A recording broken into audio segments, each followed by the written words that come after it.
देखिए, आप एक बात समझ लीजिए, जो जवाहरलाल और इंदिरा गांधी का प्रतिभा मंडल था, वैसा प्रतिभा मंडल मोदी का नहीं है। मोदी एक सीमित विचारधारा के लोगों के प्रधानमंत्री, जो जनता से जुड़े हुए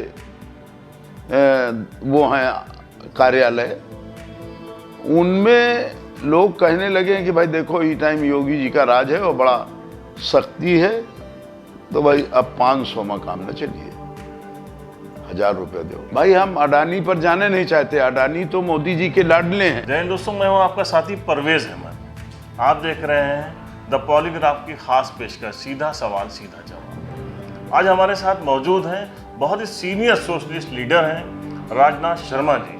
आपका बहुत लंबा जीवन गुजरा है संघर्षों के साथ, और आप जाने जाते हैं बाराबंकी, खासकर बाराबंकी जो ज़िला है, वहाँ आपकी ऐसी पहचान बनी हुई है कि आप धरना प्रदर्शन और सिस्टम के खिलाफ जब जब ज़रूरत पड़ी है तो आप बहुत मुखर होकर सामने आए। बहुत ही ज़्यादा इज्जत है आपकी, और सबसे बड़ा काम जो आपका है वो आप भारत पाकिस्तान बांग्लादेश संघ बनाओ की मांग कर रहे हैं पिछले 50 सालों से। राजनाथ शर्मा जी, आपका बहुत बहुत स्वागत है हमारे कार्यक्रम में। और मैं ये पूछना चाहता हूँ कि गांधी भवन, ये इसकी जो गांधी भवन की ख्याति है, वो अगर कोई गांधी भवन का नाम लेता है तो उसके सामने आपकी तस्वीर आ जाती है राजनाथ शर्मा जी की। आप गांधी जी से बहुत प्रभावित हैं, और साथ ही साथ आप लोहिया जी के मानने वाले हैं। उनके जो विचार थे उसको स्प्रेड कर रहे हैं, फैला रहे हैं। तो ये दो विचारधाराएं, अलग अलग विचारधाराएं एक साथ कैसे? देखिए, दोनों विचारधाराएं मूल रूप से समता मूलक समाज के लिए हैं। ऐसा समाज जिसमें न कोई भूखा रहे, न कोई बिना मकान के रहे, न दवा के इलाज के अभाव में कोई मर जाए, न कोई शिक्षा किसी के बेटे न पा पाए, कोई बेरोजगार रहे। उस व्यवस्था को ही गांधी जी ने स्वीकार किया। गांधी जी का रूप था राम राज्य की कल्पना करना, और डॉक्टर लोहिया का था समता मूलक समाज, नाबराबरी को ख़त्म करना।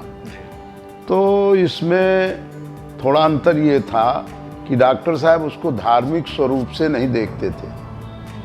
डॉक्टर साहब का जो विचार था वो ये था कि मनुष्य स्वयं परिश्रम करे और ऐसे समाज की रचना करे जिसमें न कोई साधनहीन रहे, न कोई साधन विहीन रहे, न कोई अरबपति और खरबपति बन जाए, और न कोई दरिद्र रहे। उनका, जैसे गांधी जी का अंतिम आदमी पर, जो समाज का अंतिम आदमी है, तो जो आप गांधी जी के इतने करीब रहे, तो कांग्रेस से हमेशा दूरियां क्यों बनाई रखी? देखिए, कांग्रेस मूलतः आज़ादी के बाद कांग्रेस का कोई मतलब नहीं रह गया। कांग्रेस गांधी के विचारों से बिल्कुल भिन्न हो गई। गांधी का जो सपना था वो ग्राम स्वराज्य का था, कि गांव में ऐसी व्यवस्था स्थापित की जाए जिससे कि लोग शहरों की तरफ पलायन न करें, गांव में ही रहें।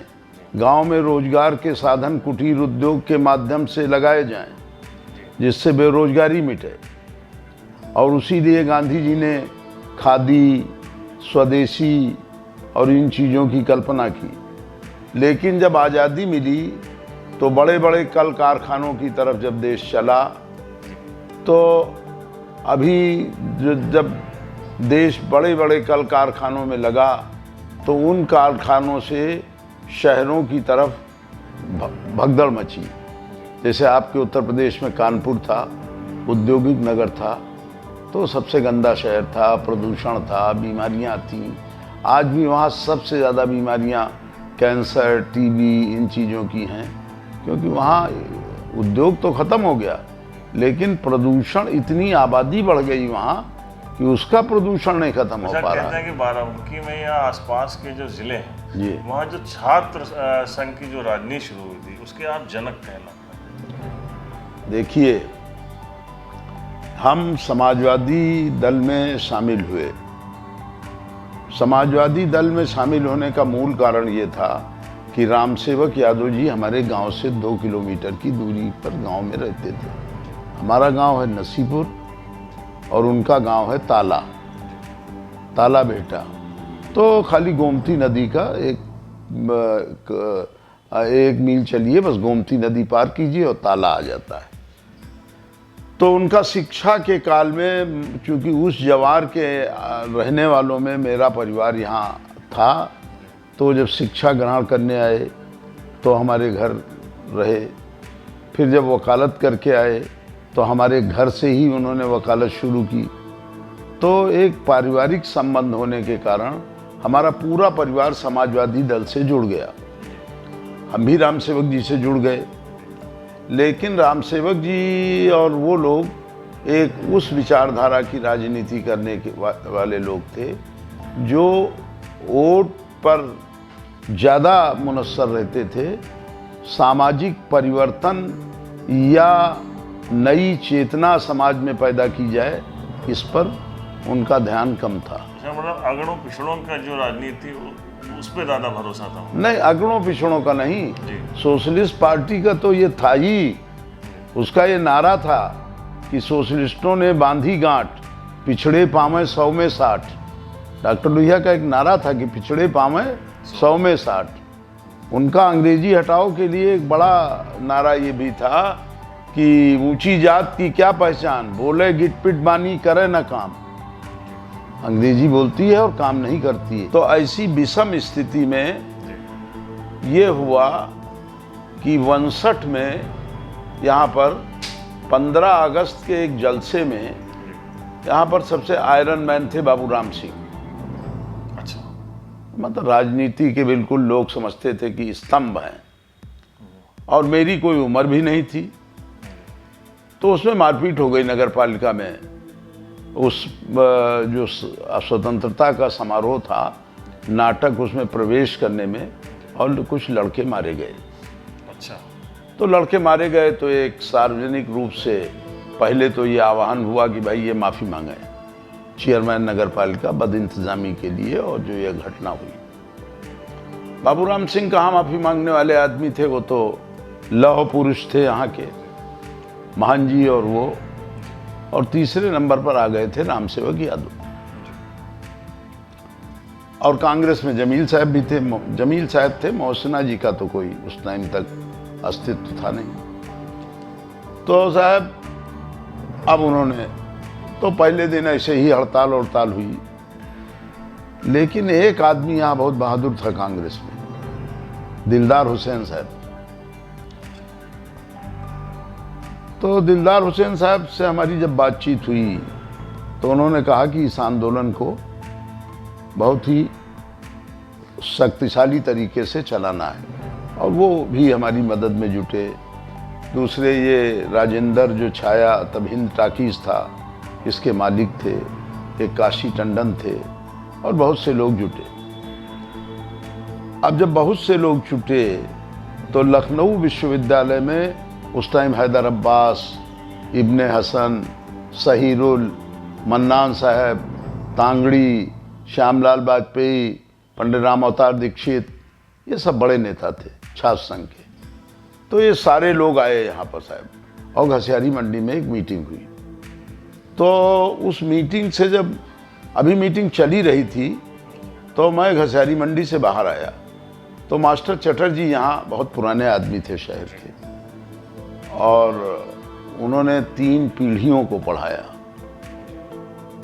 और बिल्कुल सादे, वैसे थे तो वो क्रिश्चियन, लेकिन वो धोती कुर्ता, धोती कमीज पहनते थे। तो उन्होंने हमको बताया कि भाई राजनाथ, एक बात समझ लो, ये जो तुम्हारी मीटिंग है, ये इसने तो इंदिरा गांधी की भी मीटिंग ब्रेक कर दिया।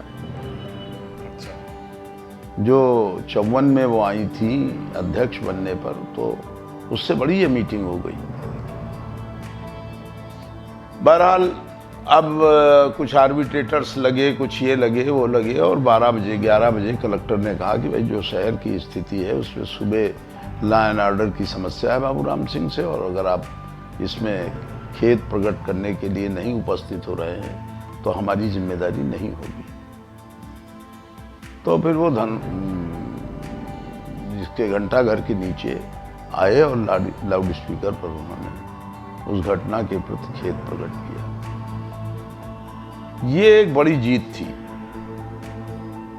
विद्यार्थी आंदोलन की, और इससे 62 में पूरे छोटे से शहर के समाज पर एक असर बना कि भाई लड़कों से छेड़छाड़ करने के में जब बाबूजी हार गए तो फिर कोई हार सकता है। जो कहते हैं कि यहाँ के जो नेबलेट कलेक्टर थे उनके नाम से जो नेबलेट कॉलेज बना था, तो उस वक्त आप लोगों ने इसका विरोध किया कि अंग्रेजी हटाओ, तभी से उसका नाम बदला गया। हाँ, नाम उसका ये था कि डॉक्टर लोहिया ने एक आंदोलन चलाया था कि जो ब्रिटिश साम्राज्यवाद की मूर्तियाँ ये उनके अवशेष बाकी हैं उनको हटाया जाए।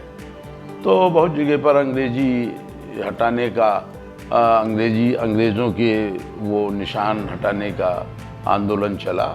तो यहाँ एक तो निबलट कॉलेज था, तो इसका नाम बदला गया, चौधरी अजीमुद्दीन अशरफ इस्लामिया इंटर कॉलेज हुआ। दूसरे जैसे एक कंपनी बाग है, इस पर विक्ट्री का निशान था, क्राउन प्रिंस का जो बादशाह था उसका निशान लगा हुआ था, उसको तोड़ा गया।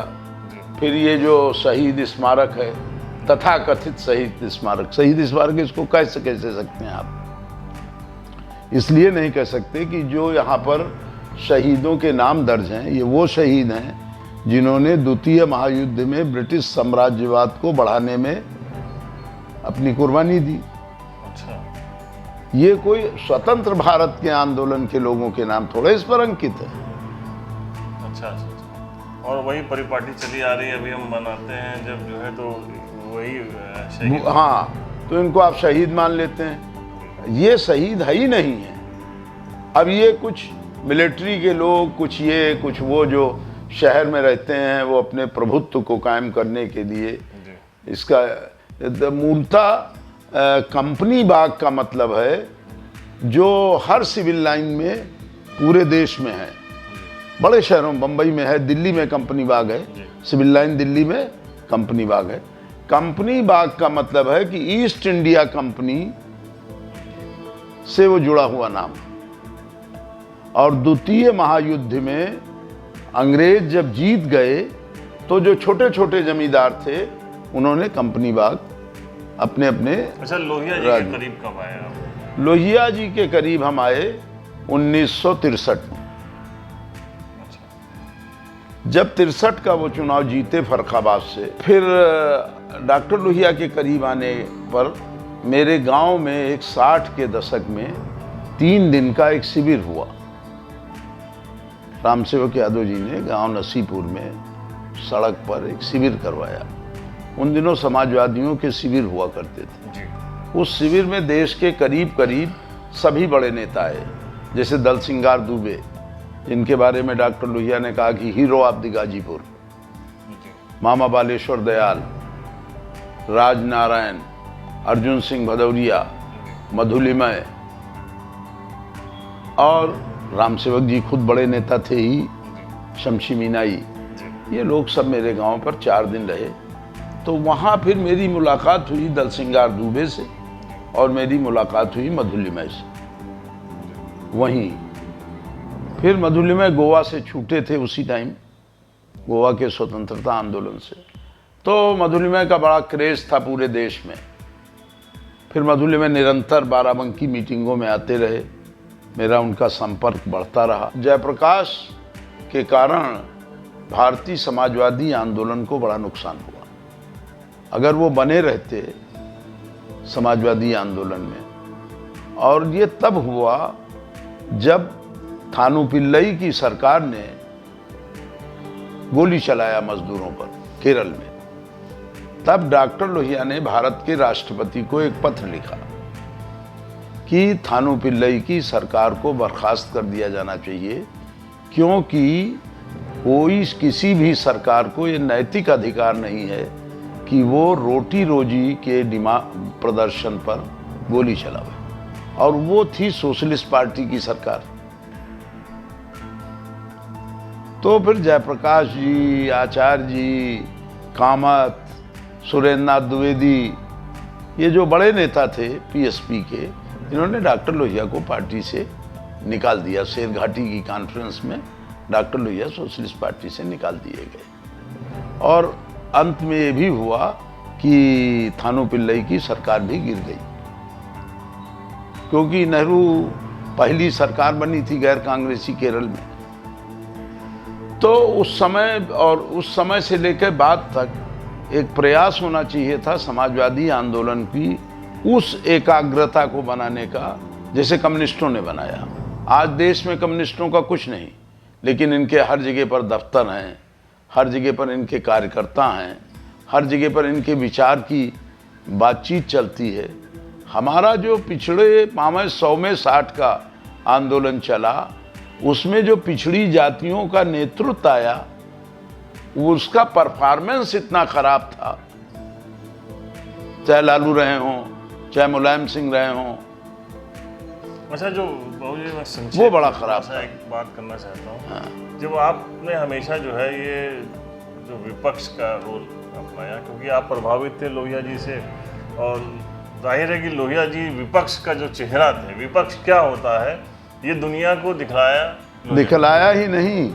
जब डॉक्टर लोहिया लोकसभा का चुनाव जीते तो टाइम्स ऑफ इंडिया ने बैनर पेज पर लिखा था कि डॉक्टर लोहिया का लोकसभा में पहुंचना वैसे ही है जैसे खूबसूरत चीनी मिट्टी की बर्तनों की दुकान में हाथी भिल जाए।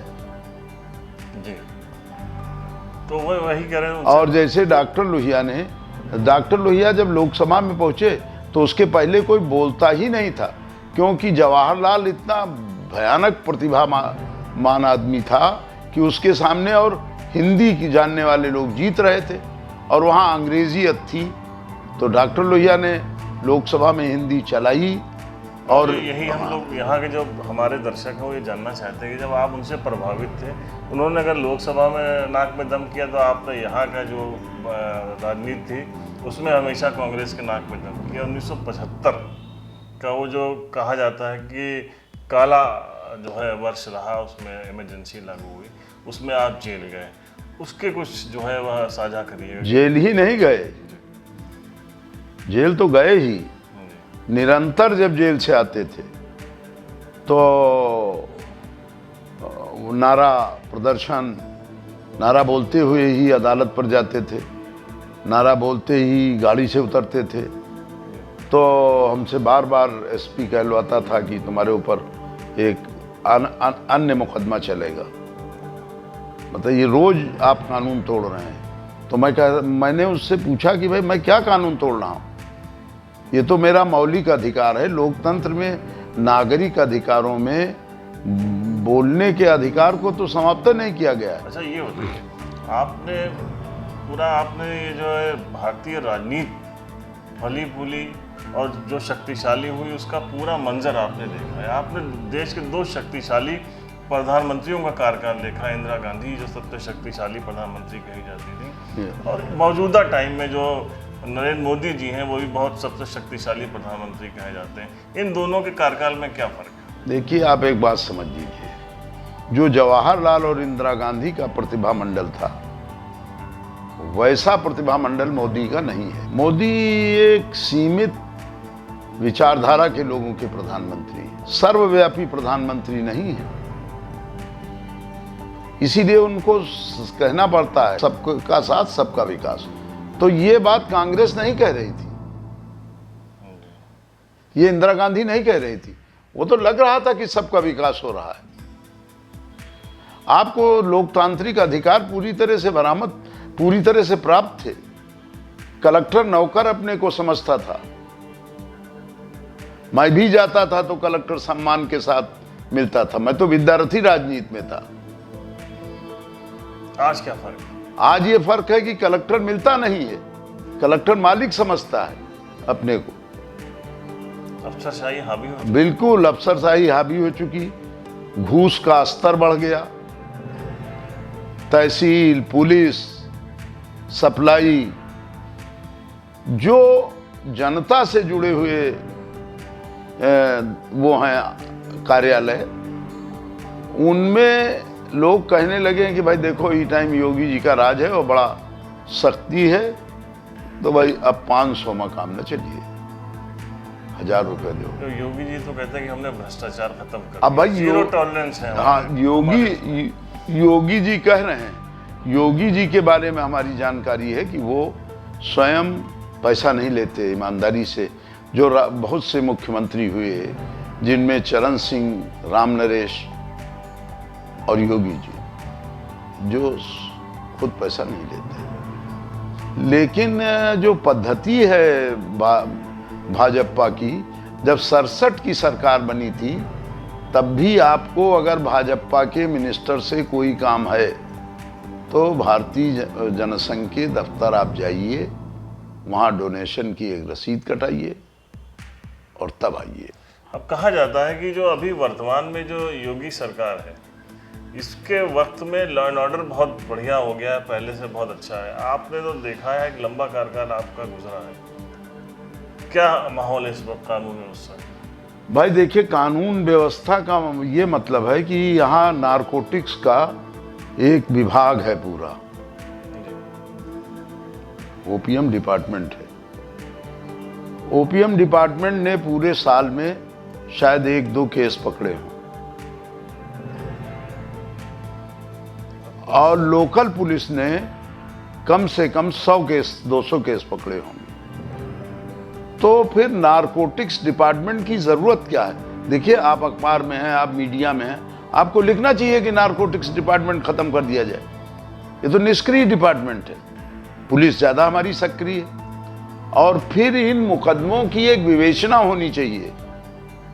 इससे जुड़ा मुझे एक बहुत अहम सवाल है। अभी अडानी एयरपोर्ट के ऊपर 15,000 करोड़ की मार्जिन पकड़ी गई थी। भाई हम अडानी पर जाने नहीं चाहते, अडानी तो मोदी जी के लाडले हैं। नहीं, बात अडानी की नहीं है, बात यह है कि 15,000 करोड़ की मार्जिन पकड़ी गई और कोई नहीं बंद हुआ। और वो मार्जिन कोई किसकी थी, कहाँ जा रही, इतनी बड़ी कीमत। ये जो है, ये जो कहा जाता है कि जो मार्जिन है ये नगद सौदा है। हाँ, इसमें उधार 15,000 का कोई छोटा मोटा स्मगलर तो नहीं मंगा रहा होगा। और अब एक देश में बहुत चर्चित है, 3 ग्राम मिला है, वो शाहरुख खान का बेटा है, उसके एनसीबी उसको लेके बहुत ज़्यादा एक्टिव है। तो इन दोनों में फ़र्क कैसे है? देखिए, फ़र्क ये है कि आप तालिबान की निंदा भी कर रहे हैं, वो आई तो अफगानिस्तान से जी है, फिर उसमें अडानी की इससे पहले भी आ चुकी थी। ये तो मामला खुल गया। इसके मतलब अडानी जो हैं वो सीधे उस तस्करी में इन्वॉल्व हैं। सवाल क्यों नहीं उठ रहा है? अब सवाल उठने का सवाल ये है कि सवाल ही सवाल तो हैं। अभी गोरखपुर का जो मामला हुआ, वो तो चुनाव था तो योगी जी उस पर अड़ गए, नहीं तो लखीमपुर के मामले को ख़त्म करने के लिए, ऐसा नहीं है कि ये मामला जो गोदी मीडिया है उसने लखीमपुर के मामले को और गोरखपुर के मामले को ख़त्म करने के लिए शाहरुख खान के मामले को चलाया। विपक्ष कहाँ है? देखिए, विपक्ष में मूलतः मानिए तो इस टाइम 2 लोग हैं, प्रियंका और सोनिया गांधी। वो प्रियंका गांधी और राहुल गांधी। और अखिलेश यादव? अखिलेश यादव हैं, हम उनको ये नहीं कहते कि नहीं है, लेकिन उनका एक आधार समझिए कि मुसलमान वोट, यादव वोट, कुछ पिछड़ी जात का, कुछ अगड़ी जात का वोट। नेताजी वाला संघर्ष नहीं है, मुलायम सिंह यादव वाला। देखिए, संघर्ष तो नेताजी का भी नहीं था। ये वो भी लोग काल्पनिक रूप से कह रहे हैं कि नेताजी कोई संघर्ष करते थे। संघर्ष तो सोशलिस्ट पार्टी ने बनाया था। उस संघर्ष को खत्म होने में जितना टाइम लगा, वही नेताजी का पीरियड है। नेताजी का वही पीरियड है जिसमें समाजवादी आंदोलन मरने जा रहा था और उसको जो बचा कुछ अस्तित्व था। सर, अगर जिले की राजनीति की बात करें, हाँ, आपने शुरुआत से देखा है, जब रफ़ी अहमद साहब, जमीलुर रहमान किदवई साहब, उसके बाद मोहसिना जी, फिर बेनी प्रसाद वर्मा साहब का दौर रहा, राम सेवक जी बहुत बड़े नेता थे। ये सबसे यहाँ प्रभावी नेता कौन था जिसने आपके ऊपर प्रभाव डाला? देखिए साहब, आप एक बात समझ लीजिए, जमील साहब ने मुझको कांग्रेस में लेने के लिए बड़ा परिश्रम किया। और भले आदमी थे, जब मैं बस पे जाता था वो भी बस पे होते थे, तो वो मेरे पास आके बगल में बैठते थे और कांग्रेस में शामिल हो ये वो। उनका आज़ादी में एक महत्वपूर्ण योगदान भी था। नेहरू फैमिली से उनके गहरे संबंध भी थे। और साहब जो सांप्रदायिक सद्भाव का काम उन्होंने किया, मतलब आप समझ नहीं सकते हैं कि जमील साहब के घर का खाना नौकर बनाता था। और महान जी जब जिला परिषद के अध्यक्ष जमील साहब के कैंडिडेट थे, महान जी कांग्रेस में ये प्रस्ताव, महान जी तो एमएलए हो गए थे, जमील साहब ये प्रस्ताव लाए कि जिला परिषद का चुनाव जमींदारों से जीतने में बड़ी परेशानी होगी, कांग्रेस हार जाएगी, इसे महान जी को टिकट दीजिए, जीतेंगे। और ये जब जीते तो यहाँ सत्यनाम विद्यापीठ जो है ये अलाट हुआ इनके लिए। तो जमील साहब, और ये लहसुन प्याज भी नहीं खाते थे मान जी, तो जमील साहब की बीवी दोनों टाइम का खाना 4-5 आदमियों का खुद बना के अपने टिफिन में भेजती थी। तो यही नहीं, आपको किसने प्रभावित किया, कौन से नेता? देखिए, प्रभावित करने में जैसे मान जी थे, मैं उनका बड़ा विरोधी था सोशलिस्ट पार्टी की वजह से, लेकिन उन्होंने उस विरोध का कभी एहसास हमको नहीं होने दिया, जमील साहब ने नहीं होने दिया, समझे आप। तो ये लोग तो सोशलिस्ट पार्टी में था ही, तो उसमें अनंतराम जायसवाल जितना संभव था वो मेरा विरोध करते रहते थे, समझे आप। फिर वो दौर जो बड़ा दौर गुजरा है मुसन्ना किदवई और बेनी प्रसाद वर्मा का। देखिए, एक बात समझ लीजिए, बेनी प्रसाद जी एक वर्ग के नेता के रूप में जाने गए। बेनी प्रसाद जी का राष्ट्रीय आंदोलन में या 74 के पहले के आंदोलन में कोई योगदान नहीं रहा। गन्ना आंदोलन में वो थे तो अपने एक रीजनल क्षेत्र में थे। ये तो तब जब सोशलिस्ट पार्टी से राम आश्रय जी, लल्ला जी के भाई, लल्ला जी की हत्या हुई थी, भगवती प्रसाद सरसमा जिनके लड़के की सामंतों ने हत्या की थी, इनकी वजह से एक बड़ा पार्टी को क्रेज मिला था। जब ये दो लोग निकल गए, इनको राम सेवक जी ने निकाल दिया, तब उनको एक महत्वपूर्ण वर्मा की जरूरत पड़ी। तो बेनी प्रसाद जी मास्टर अशरफी लाल के स्कूल में पढ़ाते थे, सोशल इंजीनियरिंग के नेता हुए। हाँ, तो ये लाए गए, ये मास्टर थे मास्टर अशरफी लाल के स्कूल में। अच्छा, वर्तमान में आपसे जानना चाहते हैं, आपने पूरा पीरियड देखा है, नेताओं का, वो पुराने नेताओं का भी दौर देखा, वर्तमान में बाराबंकी के अंदर जिले में नेतृत्व कौन प्रदान कर सकता है, कोई ऐसी प्रतिभा आपको लगती है? नहीं, देखिए, एक बात समझ लीजिए, भाजपा के पास तो कोई ऐसा प्रभावशाली आदमी है ही नहीं, कांग्रेस के पास भी कोई आदमी नहीं।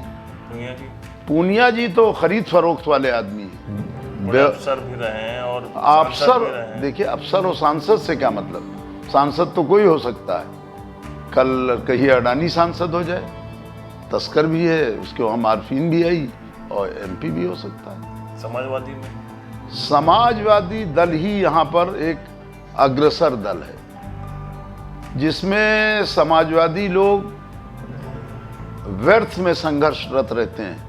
क्षमतावान उसमें केवल एक आदमी है, गोप, अरविंद सिंह गोप, जो सामंजस्य कायम करके, जातीय अभाव हो सकता है उसका, कि जातीय अभाव से वो अभी वर्तमान में जो समाजवादी पार्टी है उसमें 2 गुट बटे हुए हैं और रामनगर जैसी विधानसभा के लिए बहुत खींचतान चल रही है। एक तरफ बेनी प्रसाद वर्मा जी के उत्तराधिकारी के रूप में राकेश वर्मा जी, बड़े नेता लोग उनको बनाने के प्रयासरत हैं, और एक तरफ अरविंद कुमार सिंह। देखिए, ये कुछ जैसे नेता लोग जो कुछ बेनी उससे नाराज हैं, गोप से, व्यक्तिगत तौर से, और ये नाराजगी तो बढ़ी जाती है जब आप मान लीजिए मिनिस्टर हो गए, पावर में हैं, कोई मिला, कोई नहीं मिला, कोई मिल पाए, कोई नहीं मिल पाए, ये तो नाराजगी लोगों की बढ़ जाती है। लेकिन सामान्यता अधिक लोगों से मिलना और अधिक लोगों को प्रभावित करने का काम गोप ही कर सकते हैं। लेकिन गोप की एक परेशानी है। वो परेशानी ये है कि वो थोड़ा जो जातीय समीकरण है उनसे, वो एक चूंकि बड़ी जात के आदमी हैं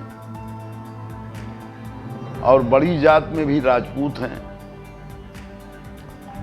और राजपूतों का जिस तरह दबदबा और प्रभाव से वो काम करते हैं, जो उनके कार्यशैली है, वो जो एक समाज के पिछड़े वर्ग के लोग हैं वो शैली भी उनको बुरी लगती है।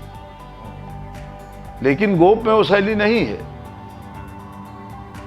गोप तो तौर तरीके में, मुहज्जब होने में मुसलमानों जैसा कल्चर और व्यवहार में कायस्तों जैसा कल्चर, उनमें कहीं लगते नहीं कि ये राजपूत के लड़के हैं। तो आने वाले समय में क्या क्या नजर आ रहा है आपको? क्या बाराबंकी की राजनीति क्या रहेगी? देखिए, राजनीति को करना ना करना ये तो नेताओं का अपना है, लेकिन हमको ऐसा लगता है कि सामान्यतः रामनगर से शायद गोप ही टिकट पावे। अंततः 1 मिनट का आपसे एक जवाब चाहेंगे कि आप इतने बड़े लोगों के साथ रहे, स्वयं राजनीति में कामयाब क्यों नहीं हुए? देखिए, वो कामयाबी दूसरी चीज है। इसलिए कि मतलब जो यहाँ राजनीति में लोग थे वो बिल्कुल हमसे छोटे लोग थे, बिल्कुल अदने से छोटे, छोटों में भी छोटे। कोई ये नहीं कि वो छोटे। अब हमसे कोई कहा कि राकेश के पास चले जाइए, तो मैं कैसे जा सकता हूँ? मेरी भी एक अपनी वो है ना। मुझसे कोई कहा कि गोप के पास चले जाइए टिकट के लिए, तो मैं कैसे जा सकता हूँ? जब मैं अखिलेश के पास जाने के लिए नहीं तैयार हूँ, क्योंकि उनके बाप मेरे मित्र थे और उनके बाप भी मुझसे जूनियर राजनीतिक हिसाब से थे। मैं डॉक्टर लोहिया के साथ रहा, मुलायम सिंह तो डॉक्टर लोहिया से मिले भी नहीं कभी। तो ये थे पंडित राजनाथ शर्मा जी, वयोवृद्ध सोशलिस्ट नेता हैं। कितने बेबाकी से जवाब दे रहे थे। पूरे हिंदुस्तान की जो राजनीति रही, जो प्रदेश की राजनीति रही, जो बाराबंकी की राजनीति रही, उसका पूरा एक खाका खींचा और आपके सामने था। आपको ये प्रोग्राम उम्मीद है ज़रूर पसंद आएगा। शर्मा जी, आपने हमको वक्त दिया, इसके लिए आपका बहुत बहुत धन्यवाद कि आपने हमारे विचार जाने और ये विचार लोगों तक पहुँचेंगे, तो इसके लिए मैं आपका आभारी हूँ। धन्यवाद।